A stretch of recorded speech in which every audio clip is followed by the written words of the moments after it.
বৌভাতের অনুষ্ঠানে রাইয়ের মাকে তত্ত্ব নিয়ে কটু কথা শোনালো অনির্বাণের মা। হ্যাঁ বন্ধুরা, ভিডিওতে লাইক দিয়ে দেখতে থাকুন। রিসেপশনের পার্টিতে যখন রাইকে দেখে এক পর্যায়ে ধাঁধা লেগে যায় অনির্বাণ, ঠিক সেই সময় অনির্বাণের মা এসে বলতে থাকে যে অনির্বাণ, এরকম করে হা হয়ে বইয়ের দিকে তাকিয়ে থেকো না, লোক সমাজে হাসাহাসি হবে। তাই আমি তোমাকে বলছি যে নিজেকে একটু কন্ট্রোল করে রাখো। তখন এই কথা শোনা মাত্র অনির্বাণ বলতে থাকে যে মা, আমি খুব একটা ভুল কিছু করেছি বলে তো আমার অন্তত মনে হয় না। আমি আমার বইয়ের দিকে যদি এরকম করে অবাক হয়ে তাকিয়েও থাকি, তাতে কী এমন খারাপ করেছি বলো তো? আর রাই হাজার হোক আমার বউ, ওর প্রশংসা করাটা আমাদের কর্তব্য, তাই না? তখন ওদিকে কথা বলা মাত্র অনির্বাণের মা স্টেজে উঠে রাইকে বলতে থাকে যে শোনো মেয়ে, তোমাকে একটু কয়েকটা কথা শেখানোর দরকার ছিল, কারণ তুমি তো কোনোদিন আমাদের মতন এরকম হাই প্রোফাইল সোসাইটির লোকেদের সাথে ওঠা বসা করোনি, তাই তোমাকে সভ্যতা একটু শেখানোটা দরকার।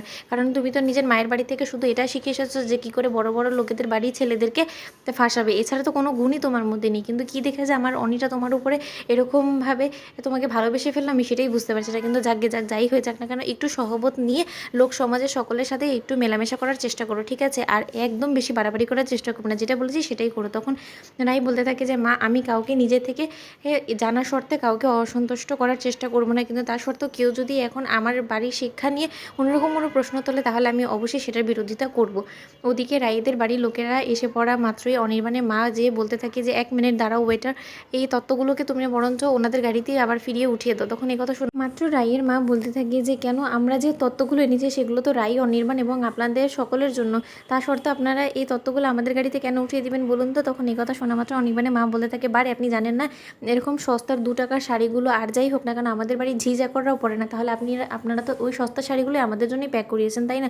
আমি উপর থেকে দেখেই বুঝে গিয়েছি, তাই এই লো গ্রেডের এই ড্রেসগুলো না একদমই আমাদের স্টেটাসের সাথে যায় না। তাই আমি বরঞ্চ এটাই ভাবলাম যে এই শাড়িগুলো যদি কটা দিনের জন্য আপনারা আপনাদের কাছে রাখেন, আপনারা যদি ইউজ করে ফেলেন, সেটা বরঞ্চ আপনাদেরই কাজে দিবে, তাই না? আপনাদের জন্যই ভালো হলো।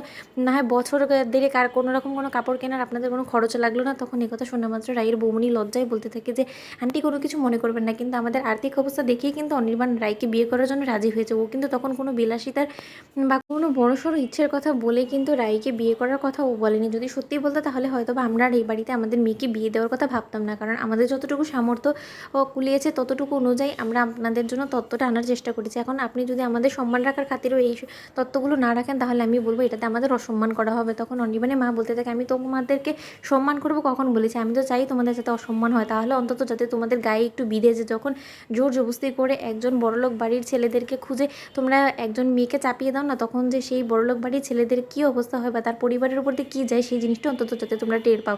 তার জন্য তুমি ইচ্ছাকৃতভাবে তোমাদের এই তত্ত্বটা ফিরিয়ে দিতে যাচ্ছি। তখন এই কথা শোনা মাত্র অনির্বাণের এসে বলতে থাকে যে মা, একটা কথা ভুলে গেলে চলবে না, কিন্তু রাইকে আমি দেখে শুনিয়ে এনেছি, তাই এই তত্ত্বগুলোকে কোনো মতে ফিরিয়ে দেওয়া চলবে না। তো বন্ধুরা, ভিডিওটি ভালো লেগে থাকলে লাইক কমেন্ট শেয়ার করে সাবস্ক্রাইব করতে ভুলো না।